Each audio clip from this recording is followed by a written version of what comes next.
मेरा नाम ज्योति पांडे है। मैं कोरेगांव म्युनिसिपल सेकेंडरी स्कूल में मैथ्स और साइंस विषय पढ़ाती हूँ। आज हम गणित भाग 1 प्रकीर्ण प्रश्न संग्रह 4 उसे हल करेंगे। प्रकीर्ण प्रश्न संग्रह 4 हल करने के पहले इसके जो पहले के जो प्रश्न संग्रह थे जैसे 4.1, 2, 3, 4 इसको हमने हल किया है।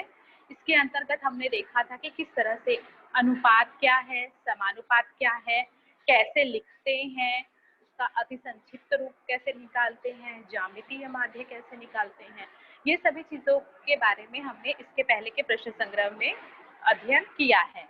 अब ये जो प्रकीर्ण प्रश्न संग्रह है इसके अंतर्गत हमने जितना पढ़ा है वो सारा उस सारे टॉपिक से रिलेटेड क्वेश्चन इसके अंतर्गत दिए हुए हैं।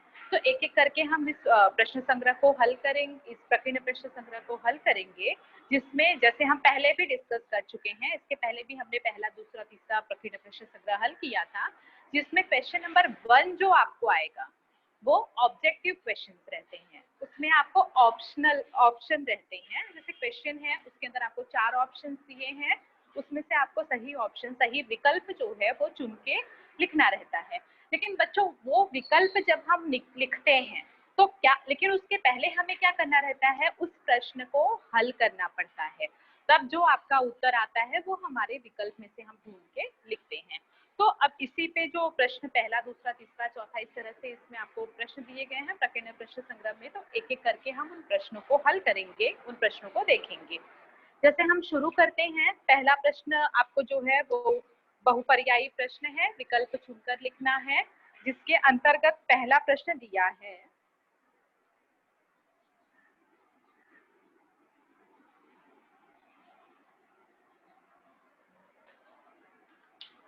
पहला प्रश्न दिया है, यदि 6:5 बराबर y अनुपाते 20 तो y का मान निम्नलिखित में से कौन सा होगा। पहला प्रश्न, यदि 6:5 बराबर y अनुपाते 20, तो आपको पूछा है कि y का मान कितना होगा। तो इसे लिखने के लिए हम क्या करेंगे, पहले इसको हम बटे में लिख लेंगे, अनुपात में लिख लेंगे। 6/5 बराबर y/20। नेक्स्ट स्टेप हमारा, फिर यह गुणा करेंगे। 6 का गुणा आपका हो जाएगा 20 में, 5 का गुणा हो जाएगा y में। इसका अगर हम गुणा करते हैं, 6 दूनी 12, 120, ये हो जाएगा 5y। y का मान चाहिए, y बराबर 120/5। तो 5 एकम 5, 5 दूनी 10, ये हो जाएगा 20, 5 और 20। तो उत्तर क्या आ गया, y का मान क्या आ गया, 24। अब हम देखेंगे हमारे विकल्प में 24 कहाँ दिया है, ऑप्शंस में 24 कहाँ है। जैसे पहला है ए में आपको है 15, बी में ऑप्शन में दिया है 24, सी में है 18 और डी में है 22.5। तो इसका सही ऑप्शन क्या है, बी 24। ये आपका सही उत्तर है, ऑप्शन बी जो 24 दिया हुआ है ये आपका सही उत्तर है। दूसरा है 1 मिलीमीटर तथा 1 सेंटीमीटर से अनुपात निम्नलिखित में से कौन सा होगा। आपको 1 मिलीमीटर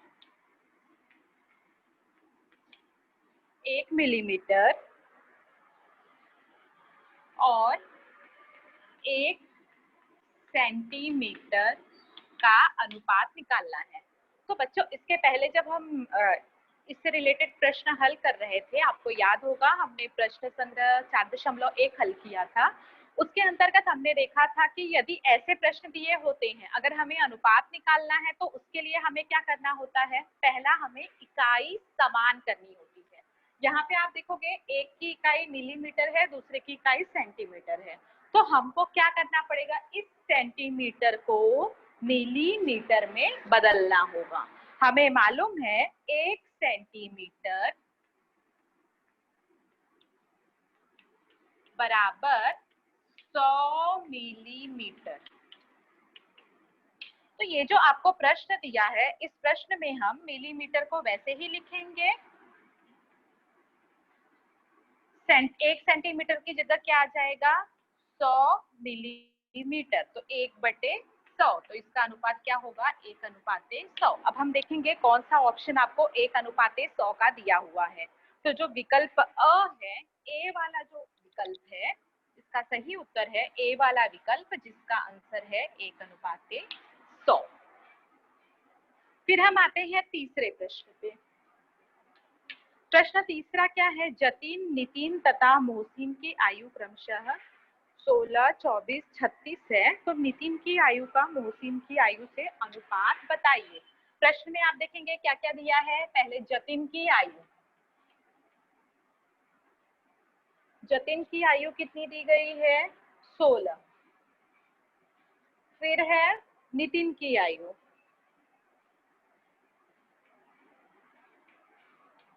नितिन की आयु कितनी दी गई है? 24।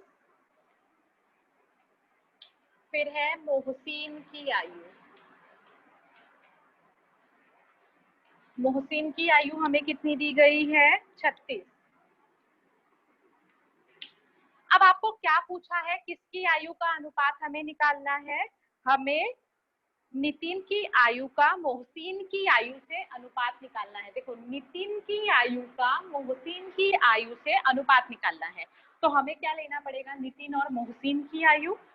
नितिन की आयु से मोहसिन की आयु का अनुपात मतलब नितिन की आयु ऊपर आएगी और मोहसिन की आयु जो है वो नीचे आएगी। तो नितिन की आयु आप देखोगे, नितिन की आयु थी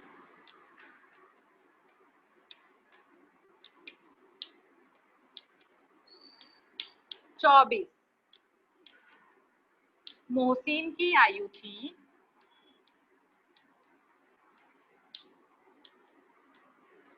36। 24/36। अब इसे हमें क्या करना होगा? अति संक्षिप्त रूप में लिखना होगा। तो बच्चों हमें मालूम है 12 के पहाड़े में 24 और 36 दोनों आता है। 12 दूनी 24, 12 तिया 36।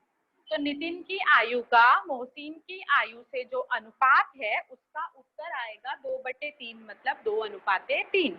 तो इसमें हम ऑप्शन देखेंगे, आपको कौन सा ऑप्शन दिया है 2:3 का? तो जो विकल्प बी है वो हमारा सही उत्तर है 2:3 का। तो इसका ऑप्शन है विकल्प बी जो है 2:3, ये इसका सही उत्तर है। उसके बाद आप देखोगे चौथा प्रश्न है, शुभम और अनिल को 24 केले 3:5 के अनुपात में वितरित किए गए, शुभम को कितने केले मिलेंगे? शुभम और अनिल, इनको 24 केलों में से 3:5 के अनुपात में लोगों दोनों में आपस में केले बांट दिए गए।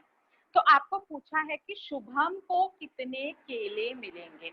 अब जो हमारा 3:5 था, तो शुभम के लिए क्या था? 3 और अनिल के लिए क्या था? 5। तो हम कैसे इस प्रश्न को हल करेंगे? इसमें हमें एक सामान्य गुणज लेना पड़ेगा। तो हम माना इसका सामान्य गुणज x है। तो शुभम को कितना केला मिलेगा? 3x, और अनिल को कितना मिलेगा? 5x।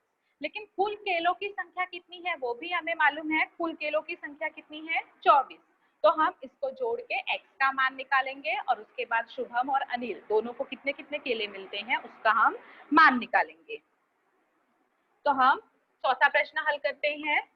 शुभम और अनिल को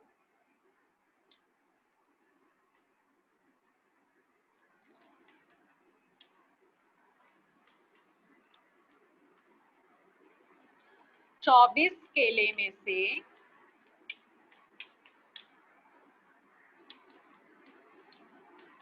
3:5 में केले का वितरण हुआ।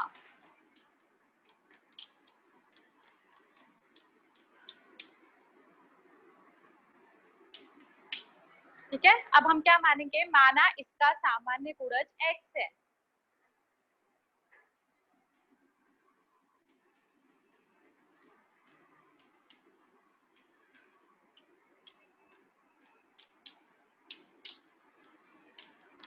तीन जो था वो क्या हो जाएगा? 3x, और 5 जो था वो क्या हो जाएगा? 5x।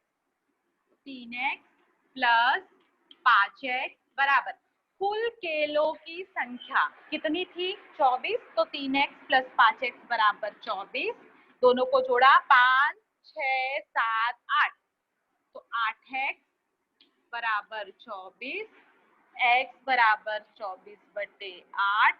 इसको हम काटते हैं, क्या जाएगा 3। x का मान हो गया 3। अब शुभम को कितने केले मिले? तो शुभम का था 3x, तो x बराबर 3 है, तो 3x बराबर क्या हो जाएगा? 3 गुणे 3 बराबर 9। तो शुभम को कितना केला मिला? 9। इसमें आप देखोगे कौन सा ऑप्शन है 9 का? प्रश्न चौथा हम देखते हैं। इसमें ऑप्शन डी में आपको 9 दिया हुआ है, तो इसका सही उत्तर होगा ऑप्शन डी, जिसमें उत्तर आएगा 9।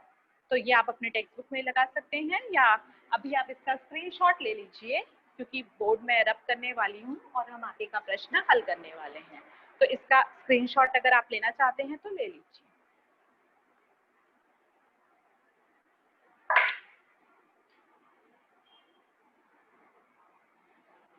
अब हम आते हैं 5वें प्रश्न पे।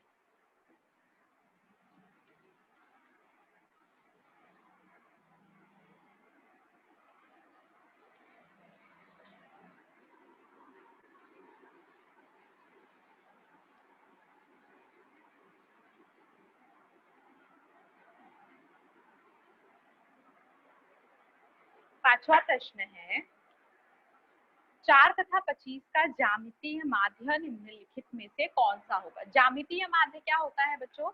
जो बीच की संख्या होती है, जो उसका माध्य होता है। तो इसमें हमें 4 और 25 का ज्यामितीय माध्य निकालना है। प्रश्न पांचवा, 4 तथा 25 का ज्यामितीय माध्य। ज्यामितीय माध्य कैसे निकालते हैं? माना इसका ज्यामितीय माध्य x है, तो x बराबर x स्क्वायर बराबर क्या हो जाएगा? 4 और 25 दोनों का गुणा। अगर इसका ज्यामितीय माध्य निकालना है और हम मानते हैं कि ज्यामितीय माध्य x है, तो x स्क्वायर क्या हो जाएगा? 4 और 25 का गुणा। तो 4 गुणे 25, ये कितना आ जाएगा? 100। x स्क्वायर बराबर 100, x बराबर करनी में 100, करनी में 100 कितना होता है? 10। तो इसका सही उत्तर है x का मान, जो इसका जो ज्यामितीय माध्य है, ज्यामितीय माध्य का उत्तर आएगा 100। तो इसका ऑप्शन सी आप देखोगे सही उत्तर है, जिसमें हमको 10। सी आप देखोगे सही उत्तर है, जिसमें हमको 10 दिया हुआ है। क्यों 10 आया? क्योंकि 100 जो है, x स्क्वायर का मान हमें 100 मिला था। हमने क्या किया? दोनों ओर, दोनों पक्षों में हमने वर्गमूल लिया। तो x स्क्वायर का वर्गमूल लेंगे x हो जाएगा, 100 का वर्गमूल लेंगे 10 हो जाएगा। तो इसका सही उत्तर क्या आएगा? सी जो ऑप्शन है वो सही उत्तर है, जो 10 होता है। अब आते हैं प्रश्न दूसरे पे। प्रश्न दूसरा क्या दिया हुआ है? निम्नलिखित संख्या युग्म में पहली संख्या का दूसरी संख्या से अनुपात अति संक्षिप्त रूप में लिखिए। अनुपात हमें निकालना है, अनुपात को अति संक्षिप्त रूप में लिखिए। तो बच्चों हमने देखा था, जब हम अनुपात निकालते हैं तो क्या करना होता है? हमें ऊपर नीचे एक ही संख्या से भाग देना होता है। अगर अति संक्षिप्त रूप में लिखना है तो हमें क्या करना होता है? ऊपर नीचे एक ही संख्या से भाग देना होता है।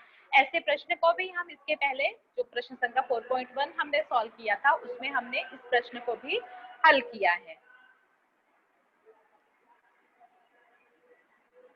जैसे पहला प्रश्न है 21 और 48। अब हमें क्या करना होगा? इसका अनुपात निकालना है। तो इसे हम लिखेंगे कैसे? पहली संख्या का दूसरी संख्या से। यहाँ आपकी पहली संख्या क्या होगी? 21 होगी। दूसरी संख्या क्या होगी? 48 होगी। पहली संख्या से दूसरी संख्या का अनुपात निकालना है, तो हम इसे कैसे लिखेंगे? 21/48। अब आपको ऊपर नीचे दोनों तरफ समान संख्या से भाग देना होगा। तो समान संख्या से भाग देने के लिए हम देखेंगे कि ऐसी कौन सी संख्या है जिसमें 21 से भी भाग जाए और 48 से भी भाग जाए। शुरू करते हैं हम 2 से। तो अगर 2 में हम देखेंगे, 2 से भाग जाने के लिए क्या होना चाहिए, इकाई स्थान पे 0, 2, 4, 6, 8 होना चाहिए। यहाँ पे आप देखोगे इकाई के स्थान पे 1 है, इसका अर्थ है 2 से भाग नहीं जाएगा। दूसरा हम लेते हैं 3। 3 से आप देखोगे 3 के पहाड़े में 21 आता है, 3 सते 21। 3 के पहाड़े में 48 भी आता है, क्योंकि 8 और 4 को अगर हम जोड़ते हैं तो हमें कितना मिलता है, 12। 3 के पहाड़े में 12 आता है, इसका अर्थ है 3 के पहाड़े में 48 भी आएगा। अब इसको हम 3 से भाग देते हैं। 3 सते, इसको अगर हम काटेंगे तो 3 सते 21, इसको काटेंगे तो 3 एकम 3, 18, 3 पचे 15, 3 छक 18। तो कितना आया, 7/16। अब हम देखेंगे कि इसे हम और अति संक्षिप्त रूप दे सकते हैं या नहीं। इसका अर्थ है कि इसे हम और छोटा कर सकते हैं या नहीं। तो कोई ऐसी संख्या लेंगे जिसमें ऊपर नीचे दोनों में भाग जाए। अगर 2 लेते हैं तो 2 में नीचे भाग जाता है, ऊपर नहीं जाता। ऊपर 7 है, 7 लेते हैं तो 7 में ऊपर भाग जाएगा, नीचे नहीं जाएगा। तो इसका अर्थ है ये हमारा फाइनल उत्तर है। 7/16 में ऐसी कोई संख्या नहीं है जो 7 में भी भाग जाए और 16 में भी भाग जाए। तो इसका अर्थ है कि इसका जो हमारा उत्तर है वो क्या होगा, 7/16। उसी तरह से दूसरा प्रश्न जो है वो भी हम देखते हैं। दूसरे प्रश्न में आपको दिया है 36/90। अब हमें ऐसी संख्या निकालनी है जिसमें जिस संख्या से 36 में भी भाग जाए, 90 में भी भाग जाए। शुरू हम करेंगे 2 से। 2 का मैंने आपको बताया इकाई स्थान पे क्या होना चाहिए, 0, 2, 4, 6, 8। इसमें आप देखोगे इकाई स्थान पे 6 है, इसका अर्थ है 2 से भाग जाएगा। यहाँ पे इकाई स्थान पे 0 है, इसका अर्थ है इसमें भी 2 से भाग जाएगा। तो अगर हम 2 से भाग देखते हैं तो 2 एकम 2, 2 अठे 16। नीचे कितना आएगा, 2 चौक 8, 2 पचे 10। अगर हम 2 से भाग देते हैं तो कितना मिलेगा हमको, 18/45। अब हमें फिर देखना है कि 18 और 45 दोनों में ऐसी कोई संख्या है जिससे 18 में भी भाग जाए और 45 में भी भाग जाए।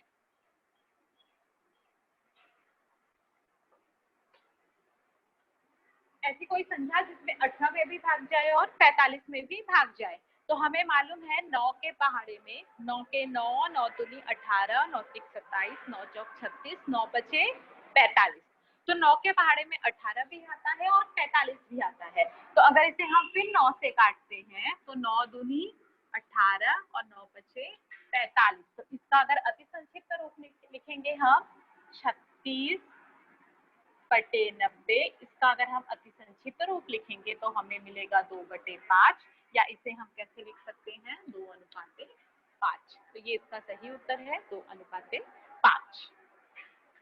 अब इसी तरह से बच्चों तीसरा, चौथा, पांचवा, ये तीनों प्रश्न जो है वो आपके लिए होमवर्क है, ये आपको होमवर्क में करना है, क्योंकि सेम यही मेथड से ये प्रश्न हल किया जाएगा और इस पे आधारित हमने काफी प्रश्न जो है वो 4.1 में सॉल्व किया है। 4.1 जो हमारा प्रश्न संग्रह था उसमें हम ऐसे बहुत सारे प्रश्न हल कर चुके हैं।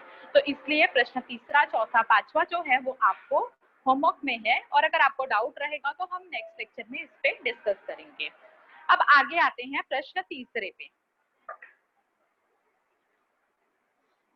प्रश्न तीसरा है, निम्नलिखित अनुपातों को अति संक्षिप्त रूप में लिखिए। जिसमें आपको पहला प्रश्न दिया है, वृत्त की त्रिज्या और व्यास का अनुपात।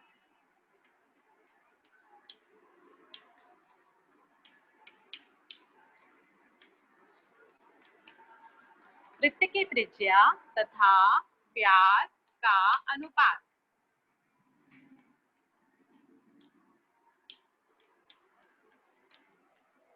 बच्चों ज्योमेट्री में मैथ्स 2 में हम ऐसे प्रश्न बहुत बार हल करते हैं। जैसे वृत्त की त्रिज्या जो है, वृत्त पे आधारित जो हम प्रश्न हल करते हैं, तो उसमें हमने देखा है वृत्त की त्रिज्या जो होता है उसे रेडियस कहा जाता है और आर से दर्शाया जाता है। त्रिज्या को रेडियस कहते हैं हम और आर से दर्शाते हैं। तो यहाँ पे हम क्या करेंगे, माना वृत्त की त्रिज्या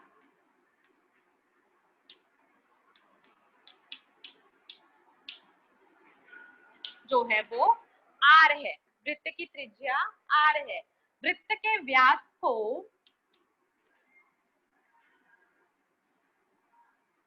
वृत्त का जो व्यास है डायमीटर बोलते हैं, डी द्वारा दर्शाते हैं। और हमें मालूम है जो व्यास होता है वो त्रिज्या का आधा होता है, मतलब त्रिज्या जो है वो व्यास की दुगनी होती है। अगर त्रिज्या अगर 5 है तो व्यास कितना होगा, 10 होगा।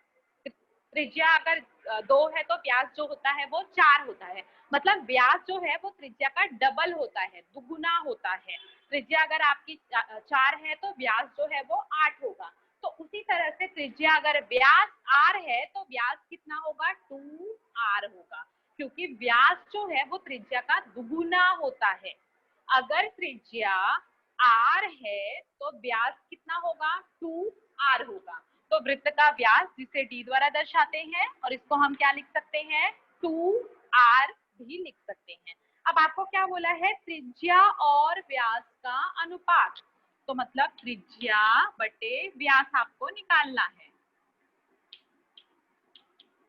त्रिज्या को हमने क्या माना था, r, व्यास को क्या माना था, 2r। यहाँ पे क्या होगा, r r कैंसिल हो जाएगा, बचेगा क्या, 1/2। तो त्रिज्या और व्यास का अनुपात कितना होगा, 1:2। तो इसका उत्तर आएगा त्रिज्या और व्यास का अनुपात 1:2 होगा। बच्चों स्क्रीनशॉट अगर आपको लेना है तो आप इसका स्क्रीनशॉट ले लीजिए, फिर हम आगे दूसरे प्रश्न पे आते हैं।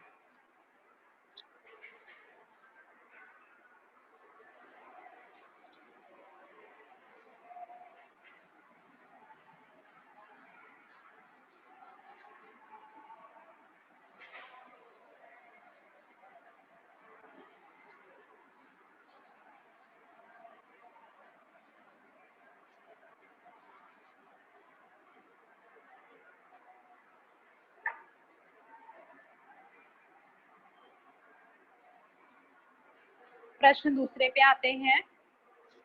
आयत की लंबाई 4 सेंटीमीटर, आयत की चौड़ाई 3 सेंटीमीटर है। आयत के विकर्ण का आयत की लंबाई से अनुपात ज्ञात करो। प्रश्न दूसरा, इसमें आपको कहा है कोई आयत है,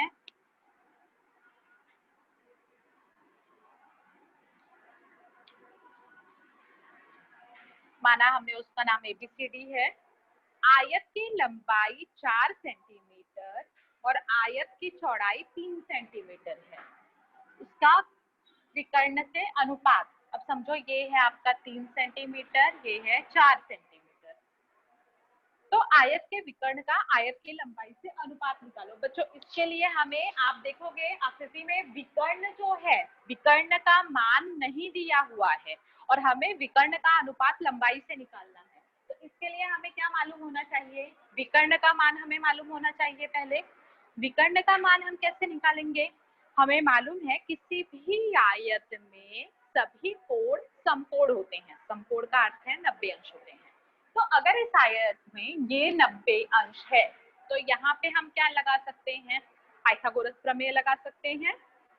तो माना, जैसे अगर हम बात करें, यहाँ पे आप देखोगे त्रिभुज ADC, एक आपको त्रिभुज दिखेगा ADC। तो माना त्रिभुज ADC में कोण D बराबर 90 अंश, तो पाइथागोरस प्रमेय लगा सकते हैं। पाइथागोरस प्रमेय के अकॉर्डिंग हम क्या कर सकते हैं, ये दिया है, कर्ण का मान निकाल सकते हैं। अगर कर्ण का मान मिलता है इस त्रिभुज का, तो इसका अर्थ है इस आयत के किसका मान मिल जाएगा, विकर्ण का मान। विकर्ण का मान अगर हमें मिलता है तो हम लंबाई के साथ उसका अनुपात निकाल सकते हैं। तो पहले हम लिखते हैं, माना चतुर्भुज ABCD आयत है, आयत के सभी कोण समकोण होते हैं।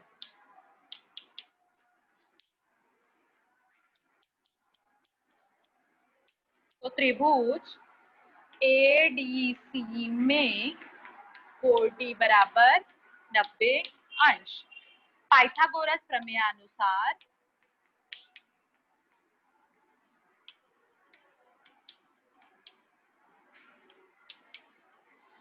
पाइथागोरस प्रमेय में क्या होता है, कर्ण का वर्ग बराबर पहली भुजा का वर्ग प्लस दूसरी भुजा का वर्ग। यहाँ पे कर्ण आप देखोगे AC है, AC का वर्ग बराबर AD का वर्ग प्लस DC का वर्ग। AC का वर्ग हमें नहीं मालूम, वही हमें निकालना है AD का वर्ग। AD का मान आप देखोगे दिया है 3, DC का वर्ग आपको दिया है 4। यहाँ पे 3 का वर्ग होता है 9, 4 का वर्ग होता है 25, तो AC का वर्ग जो है वो आपको मिल जाएगा, सॉरी 4 का वर्ग होता है 16 और 3 का वर्ग होता है 9, 16 में 9 जोड़ा तो 25। AC का वर्ग कितना मिल जाएगा 25। दोनों पक्षों में अगर हम वर्गमूल लेते हैं तो AC बराबर हो जाएगा करनी में 25 बराबर 5।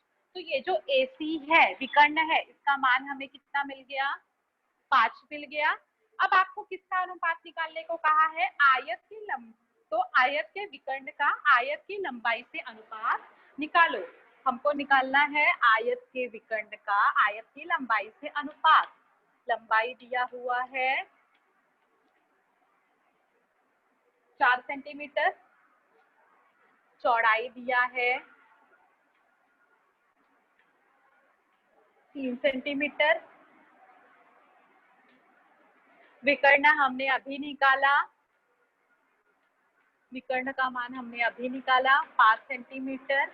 आपको निकालना है विकर्ण का आयत की लंबाई से अनुपात।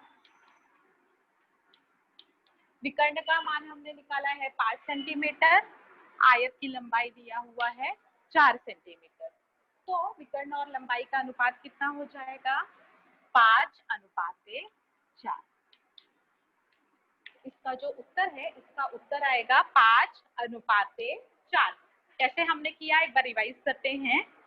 इस प्रश्न में आपको लंबाई चौड़ाई दिया था लेकिन विकर्ण नहीं दिया था, तो विकर्ण हमने कैसे निकाला, पाइथागोरस प्रमेय से निकाला। इसका वर्ग प्लस इसका वर्ग बराबर इसका वर्ग, 3 का वर्ग 9, 4 का वर्ग 16, 16 में 9 जोड़ा तो 25, वर्गमूल निकाला तो 5।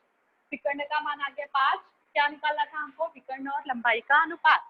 विकर्ण हमने 5 निकाला, लंबाई आपको 4 दिया हुआ है प्रश्न में, तो इसका अनुपात कितना आ जाएगा 5:4। उसके बाद बच्चों हम आते हैं तीसरे प्रश्न पे। वर्ग की भुजा 4 सेंटीमीटर हो, उस वर्ग की परिमिति का उसके क्षेत्रफल से अनुपात निकालो। वर्ग की भुजा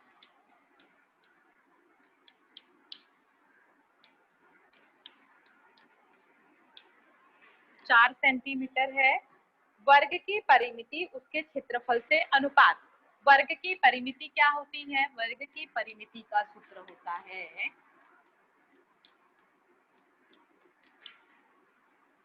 4 गुणे भुजा।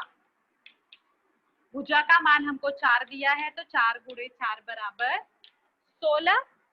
भुजा का मान आपको 4 दिया है, वर्ग की परिमिति का सूत्र है 4 गुणे भुजा, तो 4 गुणे 4 बराबर 16। दूसरा क्या है, आपको उसके क्षेत्रफल से अनुपात निकालो। तो वर्ग का क्षेत्रफल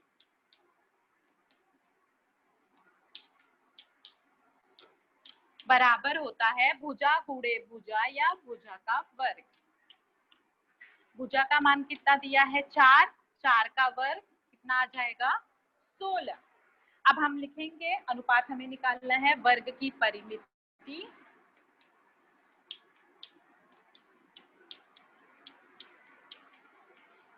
बटे वर्ग का क्षेत्रफल।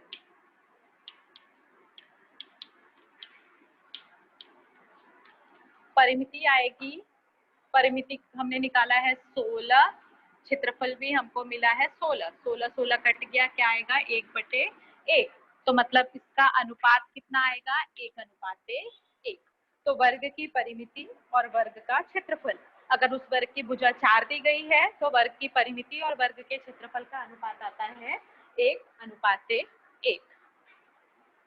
तो बच्चों अब ये बोर्ड हमारा भर गया है, आप इसका स्क्रीनशॉट लीजिए, फिर हम आगे प्रश्न को हल करते हैं।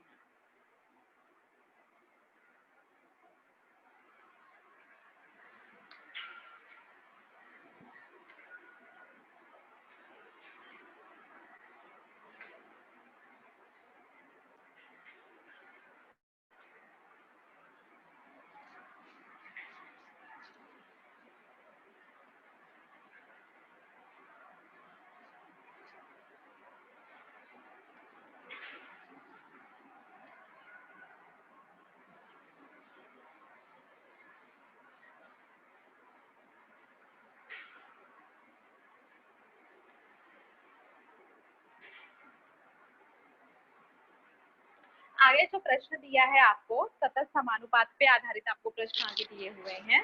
बच्चों सतत समानुपात हमने देखा था, सतत समानुपात क्या होता है, जैसे A बटे B बराबर B बटे C दिया हो, ये जो यहाँ का हर है वो आगे जो दी गई है संख्या उसका अंश हो, तो ऐसे अनुपात को हम सतत समानुपात कहते हैं। क्या होना चाहिए, A अनुपाते B बराबर B अनुपाते C। अगर इस तरह के प्रश्न हैं तो इस तरह का आपको अनुपात दिया है तो हम कहते हैं कि ये संख्या जो है ये सतत समानुपात में है। आगे आपको कुछ संख्या दी गई है और आपको कहा है कि आपको पहचानना है कि वो सतत समानुपात में है या नहीं। जैसे प्रश्न चौथे में पहला प्रश्न दिया है 2,4,8, 2,4,8 हमसे पूछा गया है कि ये सतत समानुपात में है या नहीं। हम कैसे पहचानेंगे, पहले हम इसे लिख लेते हैं। अगर ये सतत समानुपात में है तो हम इसे कैसे लिखेंगे, 2/4 बराबर 4/8। तिर्यक गुणा करेंगे, अगर दोनों समान है तो इसका अर्थ सतत समानुपात में है, और अगर नहीं है तो समानुपात में नहीं है। तिर्यक गुणा करते हैं, 2 का गुणा 8 में किया, 2 का गुणा अगर 8 में करते हैं तो क्या मिला, 16। उसी तरह से 4 का गुणा 4 में करते हैं, क्या मिला, 16। आप देखोगे दोनों तरफ संख्या समान मिली है, 16 जो है वो बराबर है 16 के। इसका अर्थ है कि दी गई संख्या, इसलिए दी गई संख्या सतत समानुपात में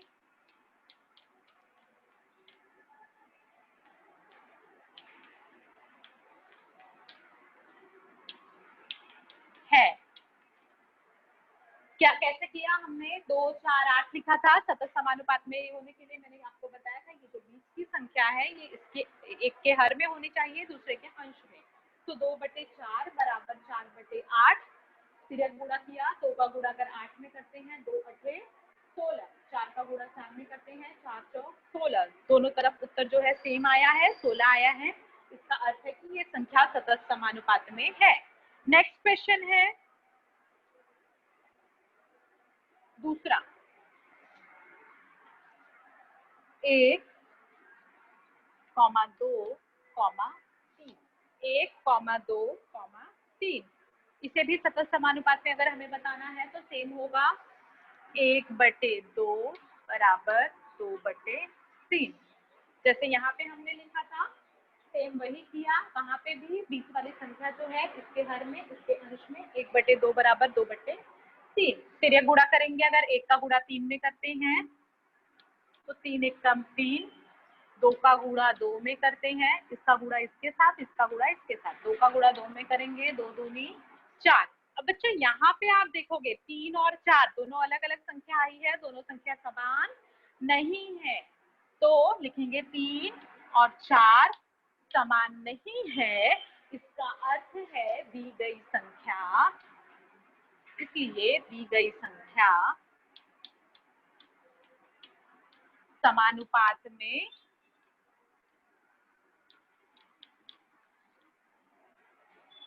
नहीं है। आपको समझ गया होगा क्यों नहीं है, क्योंकि ये दोनों जो है इन दोनों का मान समान नहीं आया है, इसलिए दी गई संख्या सतत समानुपात में नहीं है।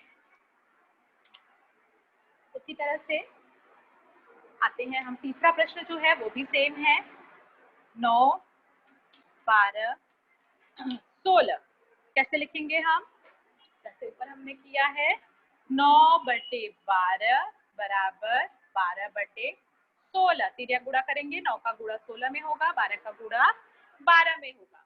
अगर 9 का गुणा 16 में करते हैं, 9 गुणे 16, तो हमें कितना मिलेगा?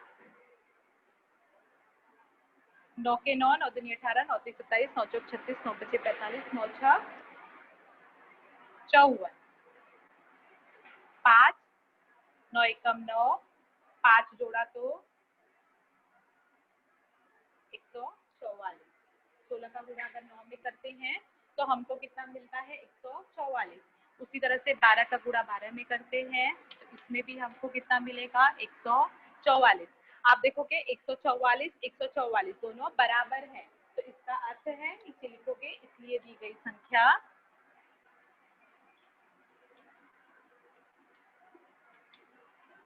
समानुपात में है।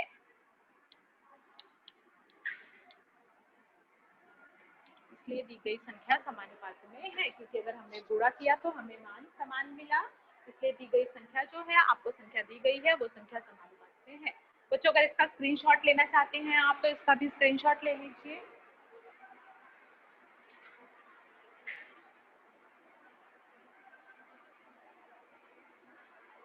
अब इसमें चौथा प्रश्न जो है वो भी सेम ऐसे ही है, 3/5 और 5/8।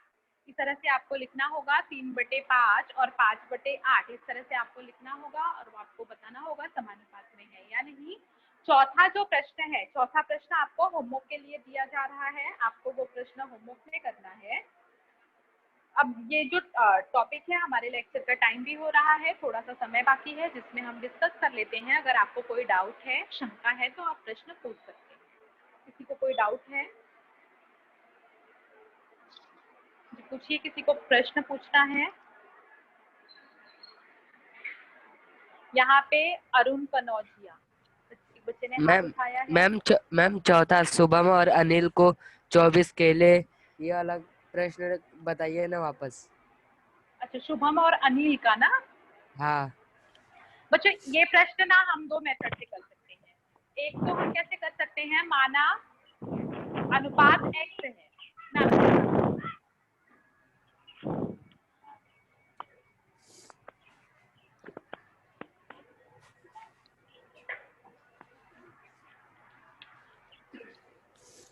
शुभम और अनिल को 24 केले 3:5 के अनुपात में वितरित किए गए। कुल केलों की संख्या कितनी थी? 24, जिसमें शुभम और अनिल का अनुपात कितना था? 3:5। मतलब शुभम को 3 के अनुपात से केला मिला और अनिल को 5 के अनुपात से केला मिला। तो अब टोटल संख्या हमें मालूम है, टोटल संख्या कितनी है? 24 है। तो अगर हम मानेंगे कि इन अनुपातों का सामान्य गुणज जो है वो x है।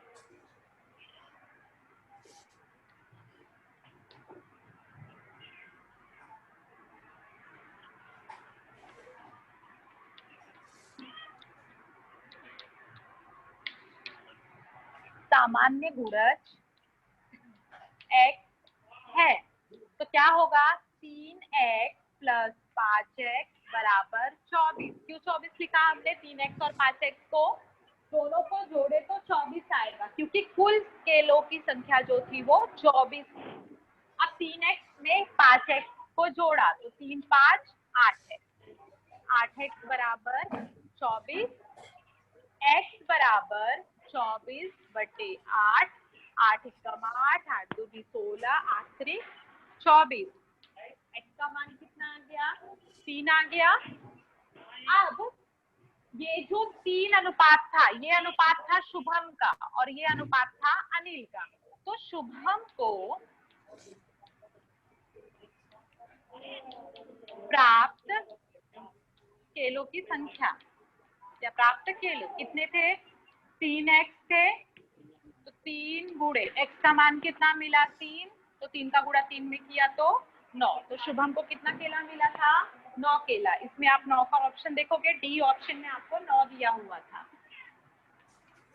तो इसका सही उत्तर है ऑप्शन डी अर्थात 9 केला। समझा आपको? Yes ma'am. नाउ नेक्स्ट कोई बच्चा जिससे क्वेश्चन पूछना है, से प्रश्न पूछना है।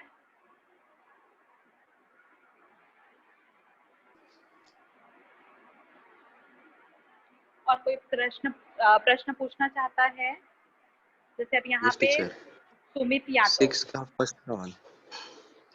एक छठे का कौन फर्स्ट सा सवाल बताऊं? कौन सा? छठा सवाल, निम्नलिखित अनुपातों का प्रतिशत में रूपांतर कीजिए। बच्चा ये ना हम नेक्स्ट लेक्चर में पढ़ेंगे, ये नेक्स्ट लेक्चर में आपको पढ़ाया जाएगा।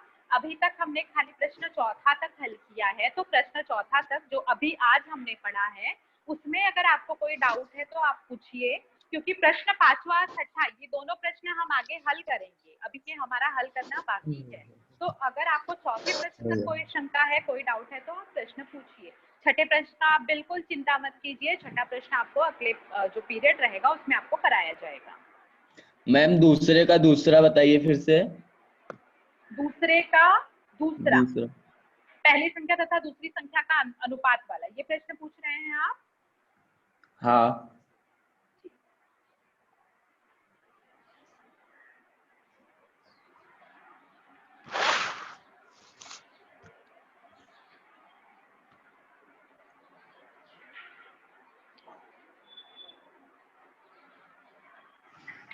दूसरे का दूसरा संख्या आपको दिया है 36 और 90, 36 और 90, ये आपको प्रश्न दिया हुआ है। इसका हमें अनुपात निकालना है, कैसे लिखेंगे? 36/90। अब मैंने आपको बताया था कि हमें ऊपर नीचे अति संक्षिप्त रूप करने के लिए क्या करना पड़ता है, ऊपर नीचे समान संख्या से भाग देना होता है। शुरू करते हैं हम 2 से, देखेंगे 2 में ऊपर और नीचे दोनों तरफ भाग जाता है या नहीं। तो 2 का भाग देने की कसौटी क्या है? इकाई स्थान पे 0, 2, 4, 6, 8 होना चाहिए। यहाँ पे इकाई स्थान पे 6 है, यहाँ पे 0 है, इसका अर्थ है 2 से भाग जाएगा। 36 में अगर हम 2 से भाग देते हैं तो 36 में 2 से भाग देंगे तो 2 एक कम 2, इसे अगर हम काटते हैं तो 2 एक कम 2, 2 अठे 16, तो कितना आ जाएगा? 18। इसमें भाग देते हैं तो 2 दूनी 4, 2 त्याई 6, 2 चौक 8, ये हो जाएगा 10, 45। तो 18/45। अब आप देखोगे 18 और 45 ये दोनों में हमें ऐसी कोई संख्या ढूंढनी है जिसमें 18 और 45 दोनों में भाग जाए। अगर हम बात करें 9 की, तो 9 दूनी कितना होता है? 18। 9 दूनी 18, 9 पचे 45, तो कितना आ जाएगा? 2/5। अब 2/5 को हम काट के और छोटा कर सकते हैं क्या? ऐसी कोई संख्या है जिसमें 2 से भी भाग जाए और 5 में भी भाग जाए? नहीं। तो हमारा जो लास्ट फाइनल उत्तर आएगा वो कितना आएगा? 2:5। मैम तीसरे का दूसरा मैं आधा ही लिख पाया था, बोर्ड फुल नहीं दिख रहा था। AC स्क्वायर 25 तक लिखा हूँ। तीसरे के दूसरे में? हाँ मैम, AC स्क्वायर का लाइन लिख लो, AC बराबर 5। Okay ma'am. लाइन था AC स्क्वायर बराबर 25 बराबर, और नीचे लिखो AC बराबर 5। Thank you ma'am. और ओके, और कोई बच्चा है जिसे प्रश्न पूछना है? और किसी को प्रश्न पूछना है तो आप पूछ लीजिए।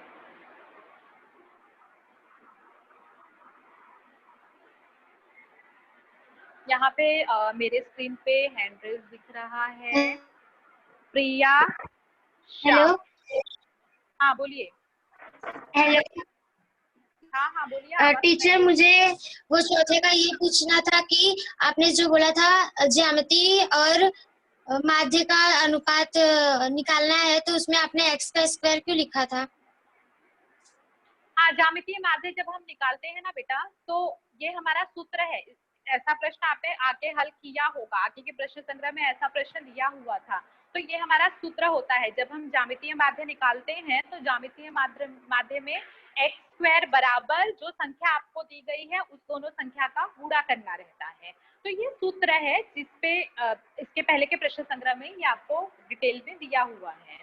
तो जैसे यहाँ पे आप देखोगे 4 और 25 का ज्यामितीय माध्य निकालो, तो वो हमारा सूत्र है। हमको निकालने के लिए क्या करना होगा, एक्स स्क्वायर बराबर जो दो संख्या दी होगी उन दोनों संख्या का गुणा करना होगा। तो 4 और 25 का गुणा करेंगे तो कितना आएगा, 100। अब ज्यामितीय माध्य हमारा एक्स स्क्वायर नहीं है, एक्स है, तो एक्स बराबर इसको 100 को करने में लिख लेते हैं तो 10। ये सूत्र है हमारा ज्यामितीय माध्य निकालने का। Yes teacher, thank you. Welcome. और किसी को पूछना है कुछ? यहाँ पे हेलो टीचर। हाँ teacher good morning. Good morning. Teacher पहले का दूसरा सवाल है ना, 1 मिली 100 मिली, उसके बाद लिखा ही नहीं टीचर, इसलिए नहीं लिखी। अच्छा, इसके बाद आपको दिखा नहीं, मैं फिर से आपको बता देती हूँ।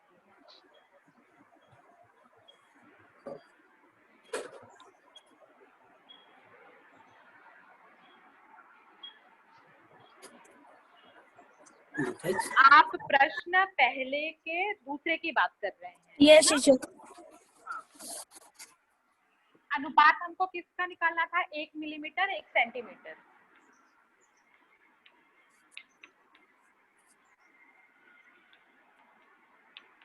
इसका हमको अनुपात निकालना था। मैंने आपको बताया था कि अनुपात निकालने के पहले हमें ये देखना होता है कि इकाई समान है या नहीं। तो इकाई समान नहीं है तो हमें पहले क्या करना होगा, इसकी इकाई समान करनी होगी। तो इकाई समान करने के लिए सेंटीमीटर को हमें बदलना होगा मिलीमीटर में।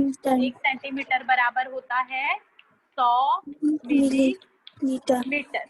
अब ये हो गया 1 मिलीमीटर, जिसको हम ऐसे ही लिखेंगे। 1 सेंटीमीटर की जगह हम क्या लिखेंगे, 100 मिलीमीटर। बस। अब 1/100, क्योंकि इसको ऐसी कोई संख्या नहीं है जिसमें हम इन दोनों से भाग दे सके, तो इसका उत्तर आएगा 1/100। ये आप देखोगे ऑप्शन कौन सा दिया हुआ है, ए। तो इसका सही ऑप्शन है ए, 1/100। समझा? Thank you teacher. Welcome. Next, और किसी को प्रश्न पूछना है? Hello teacher. हाँ हाँ पूछिए। Good morning teacher. क्या, वेरी गुड मॉर्निंग। टीचर आपने जो मिलीलीटर लीटर का बताया थे, लीटर को मिलीमीटर में बदलना है, वो नहीं समझना है टीचर, बता सकते हो? कौन सा प्रश्न बेटा? टीचर हाँ, ये मिलीलीटर को जो नहीं बताए थे आप, ये दूसरा प्रश्न, यही मैंने बताया है, मिलीमीटर को सेंटीमीटर में बदलने का, सेंटीमीटर को मिलीमीटर में बदलना। हाँ, तो इसमें कुछ नहीं किया है, ये तो हम कन्वर्जन जो है ये हम छोटी कक्षा में पढ़ते आए हैं। 1 सेंटीमीटर में 100 मिलीमीटर होता है। 1 सेंटीमीटर में 100 मिलीमीटर होता है। तो 1 मिलीमीटर को आपको कुछ नहीं करना है, उसको हम ऐसे ही 1 मिलीमीटर लिखेंगे। लेकिन जो 1 सेंटीमीटर है, ये 1 सेंटीमीटर की जगह पे हम क्या लिखेंगे, 100 मिलीमीटर। क्यों? क्योंकि 1 सेंटीमीटर बराबर 100 मिलीमीटर होता है, इसलिए 1 सेंटीमीटर की जगह पे हम लिखेंगे 100 मिलीमीटर। अब यहाँ पे क्या हुआ, 1/100 हो गया। इसे हम, कोई भी संख्या ऐसी नहीं है जिससे काट के छोटा कर सके, तो इसका सही अनुपात आएगा 1/100। Thank you teacher. वेलकम बेटा। नेक्स्ट, और किसी को पूछना है? ठीक है बच्चों, अब देख रही हूँ मैं किसी का हैंड रेज नहीं है, इसका अर्थ है कि आपका डाउट जो है वो क्लियर हो गया है। तो यहाँ पे हम अपने लेक्चर को ख़त्म करते हैं। मैंने इसमें आपको कुछ प्रश्न दिए गए हैं जो आपको खुद से हल करना है।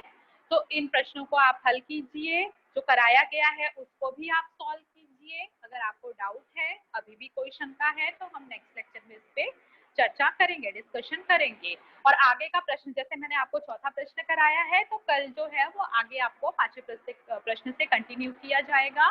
तो उसके लिए आप बेफिक्र रहिए। यहाँ पे मैं अपने लेक्चर को विराम देती हूँ। धन्यवाद।